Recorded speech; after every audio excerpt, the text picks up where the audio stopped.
By Mr. Green. So I've been here all my entire life. Bayou Lacombe, Cane Bayou, Bayou Liberty, etc., etc., etc. I fished tournaments all my entire life. I've done very well. This time of year, a lot of people get to go out and they're not catching anything. Everybody wonder what's going on. And there's nothing going on. It's just hot. The fish won't be left alone like us. They want to go get cool also. The brim you can fish this time in the evening. The brim and the bass are bite. You can use carpet worm, ribbon frogs, throw one with 1/16-ounce weight on it. You'll catch a few fish, but you have to give nature what nature offers you at this time of the year. Come late in the fall, we've been catching them every afternoon on flies, except for yesterday because the tide's up. But fly fishing, we've been catching fly every afternoon at 5. Right, You're going early and get up. You have to wait till they get cool off. You just have to take what nature offers, and late in the evening, it will happen. But the bayou, like Bayou Lacombe, Bayou Liberty, and most of your little tributaries on the North Shore, and I promise you, in 5 weeks, you can catch mainly a lot of saltwater fish will move in these bayous. And people that don't have boats can go on side the road, catch all the fish they want to catch. But you know, you have to give it a chance. No one wants to give it a chance. Everybody want to do it now. Now, all I'm telling you is just give it a chance, and I promise you're going to catch all the fish. The bass are biting now early in the morning. Like he just said, you can fly fish, or you can just throw top water little repeller, ones without weight on them, or either throw crankbaits if you decide you're going to stay out there at 10 o'clock in the day. And just get out and just enjoy the fish. When it get hot, you get out, so you won't get hurt and the weather get bad. But I still think that all we got to do is just wait. I just can't stress that enough, because I fish every day. That is my new job. I retired, I fish every day. 10 o'clock, I'm home. But I'm out early, I catch the fish, and I don't need plenty. I catch just enough to enjoy life. Watch the sunrise, watch the moon set, rise in the evening, so that's all we got to get done. And you'll be fine over here in the fresh water. Any question about some fresh water?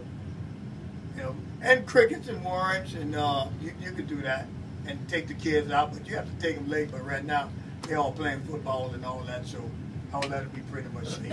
You'll be pretty cool with that. What about depth for us? Fishing deeper in the hotter weather. What about depth? Water depth? You fishing deeper? In August or? Well, most of the time when the fish, you can fish deeper, but most of the time when the fish go deep, they are going to suspend themselves, what they're going to go do. And you can fish deep and catch them anyway. But like right now, it done rained. It rained yesterday. It stayed cloudy all day today. A lot of fish are surface back. One thing you must remember, they got to make a living also. They got to eat.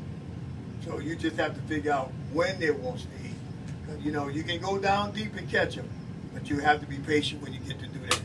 The first time I ever done this year was catching white perch in the middle of the day in 10, 12 feet of water. Using a 1/16 jig head, a little jig, and just throwing it and just letting it free down.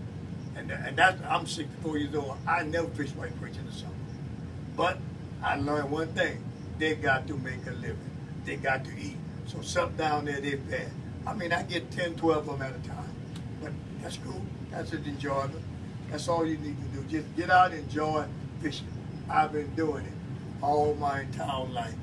A few weeks back, fishing with those flies, when the dragonflies were mating, I mean, if you went with with the little troll by a bush, and if the dragonflies lit up and got off, and you threw a fly in that water, and that lays went out, the perch and the bass would come halfway out the water, thinking it's a dragonfly, but now they're not. Right. Even the top one a little very early in the morning or very late in the evening, you cannot imagine how great that is. If you got dragonflies you around, can't imagine to do that. You know, so I mean, I use a lot of those flies and dragonflies, and a lot of you all don't know how to fly fish and do all that. I can do it. So I'm always at Miss Shannon. You can always call here and get the information from me. I'll teach you all how to fly fish. I learned from my brother when I moved to Mississippi. So you can always come here, and I'll let you all know what to do. I do not sugarcoat nothing. I ain't catching them. I ain't catching them. Where I'm catching them, I will tell you where I'm catching them. I cannot catch them all. Lord, give me this gift, and I will share it with everybody. So just call by me, Shannon. Y'all will find me. Any more questions? So hope you don't catch a big fish, because he ain't got a net in the boat. He don't care about netting a fish in the boat. No. He don't care if it's 10 pounds. He net. If he get off by the boat, put them all back now. No net in the boat. Now, where did we call you Yeah. first? Where did we call you, you said? Miss Shannon. Oh, call at Miss Shannon at Bayou Adventure. Oh, you want me to? Oh, boy, that's a good one now. I like that move. That's a good move right there. Just got called Bayou Adventure. I'm always here, and I will give you the information. Or I'll just take some of you guys just go fishing with me and sit around. Let's just have fun. Or you can call Captain Greg over here. He definitely take you guys out. And I mean, I just want to go in the bayou and goof off a little while with somebody. So y'all know I'm not telling y'all a tale. Then I'll ship y'all over to Captain Greg after y'all good enough to catch them. Thank you. Guys, I've been knowing Forrest for, we were discussing earlier, at least 20 years now. I started off bass fishing a long time ago, and until I realized you cannot make a living bass fishing in South Louisiana. It's just not possible. It's tough fishery. So I started guiding, and this was back in 15 years ago. So it was the year 2000, right before the towers fell down. We were supposed to have another speaker, Chaz Champagne was supposed to come, but we had a little communication problem between us and Chaz. But he did ask to give out some of these baits. So what I'm going to do is I'm going to take this bag here. We're going to pass it around this way, take 1 or 2 of those baits, 3 of those baits. We've got another bag here. I'm going to pass it around the other direction. Y'all can just pick a few of those baits out of there.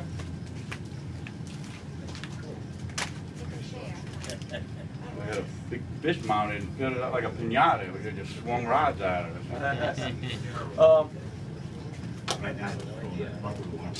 What I want to talk to y'all about for a minute is, what do y'all think about this little meeting right here? Is this pretty cool, guys? Huh? Right here in our backyard?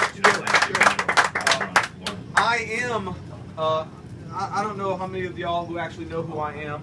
I am Captain Greg Schlumbrecht. I've been a guide on Lake Pontchartrain for 15 years. And I am a resident of Lacombe. We live right here off of North Oaklawn, so I do live here. I make a living catching speckled trout in Lake Pontchartrain. That's all I do. I don't have another job. I'm not a police officer that does this on the side. If I'm not catching speckled trout, my family don't eat. And I've got a daughter who's an LSU cheerleader. And let me tell you something, LSU don't care if the trout are biting or not. All right? They want their money. Shannon and I, who owns here Bayou Adventures, let's give a hand to Shannon for hosting this thing. What about that, huh, guys? We were talking about possibly doing this once every 2 months. What do y'all think about this as a crowd? Once every 2 months, would y'all like to gather around here and talk about fishing? Yeah. Once about every 2 months? So we're in August right now, September, October, so right around Halloween, we'll get together again, talk about fishing. From now to Halloween, let me tell you about fishing in Lake Pontchartrain. Now to Halloween, get your Halloween costumes ready, because there ain't nothing going on in the lake. So get your Halloween costumes ready. Now, are there things happening fishing saltwater wise? Yeah, you can go out there, you can catch some black drum, you can catch some sheep's head, you can catch some redfish, you can catch a speckled trout, maybe 3.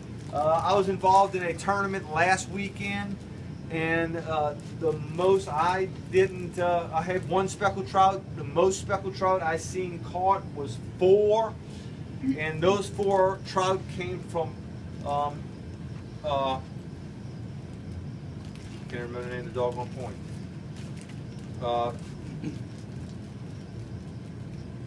Further east, Isle of Petrie, there we go. That's where it came from, Isle of Petrie. And I don't know if you know much about the Pontchartrain Basin, but Isle of Petrie is closer to Chandelier Islands than it is to the Wrigley's. It's the very last island on the south side of Lake Bourne. That's where they caught 5 trout. It's not worth the travel over there. I mean, literally, you're 8-10 miles from Chandelier Islands to catch 4 trout. Now, let me tell you what will change. Come October, maybe before our next little deal, maybe after our next little deal, but there will be some monster speckled trout in Lake Pontchartrain. Well, let me rephrase this. That's a bad statement. Because I believe the monster trout in the lake never leave. I don't think they leave. I think they go hiding somewhere. But somewhere right around the next time we're going to get together in 2 months, those big fish will start showing themselves and they'll start being caught. The fall is a phenomenal fisher time in Lake Pontchartrain. Always has been, always will be. Even with the closing of Mr. Go, I think the fall is going to be a phenomenal fishery. There's going to be some big fish caught, all on plastic. Some of them caught on the plastics that we just gave out. But the next few weeks, it's tough fishing. I hope you like creature fishing, redfish, black drum, sheep's head, because that's what you're going to be catching. You're not going to catch a whole bunch of them. You're not going to go out there and limit out on anything right now. It's tough. Now, what's also going to happen within the next few weeks is this time of year we always get big school of redfish in. Big schools of redfish. They're going to be under the birds. You see birds diving in the lake right now, odds are there's going to be redfish under it. You may see some ladyfish mixed in with them. That does not necessarily mean that there won't be redfish underneath them. So you want to fish past the ladyfish and fish underneath and catch some redfish. Normally, now I don't know what's going to happen this year, normally they're overs. And what I mean by overs, they're over 27 inches long. You got to fish hard to catch one under 27. Is it going to be that way this year? I don't know. Every year changes. So I think this is a good time to get your rods and reels ready. I mean, before we got here, I was in my backyard putting new line on all my reels, getting ready for the fall season, because now it's coming approaches, and when it gets here, it's going to be phenomenal. What I'm going to do right now is just open the floor up for questions. See if y'all have any questions. Questions? Yes, sir. I got one. I was watching, Channel 12. Do you know anything about that bull shark research? That all the bull sharks we have in the lake. Bull what? Bull sharks. Oh, sharks. I thought you were saying something else. No, bull sharks. There's a lot of bull something. Yeah. And they were saying that they thought the bull sharks left, but scientists have figured out that the lake is quite a bit of them. Yeah, the lake always has been and always will be full of bull sharks. I mean, the biggest I've ever seen was one about 8.5 feet. Not a baby. I mean, it was a big fish. It was a few years back, but I mean. Yeah, but most people don't think they got that many. Yeah, it's full of them. I love to swim in the lake. I do it quite often. I watch right here at Lake Road and go out in the lake. But what I do is I turn my GPS on, make sure I'm not fishing around, and I'm not swimming anywhere around where I normally fish at. I make sure I'm nowhere near the rigs, nowhere the shell pile, nowhere near the reef.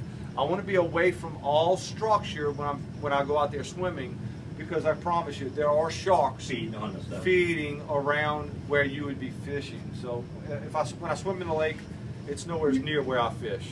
But yeah, the lake's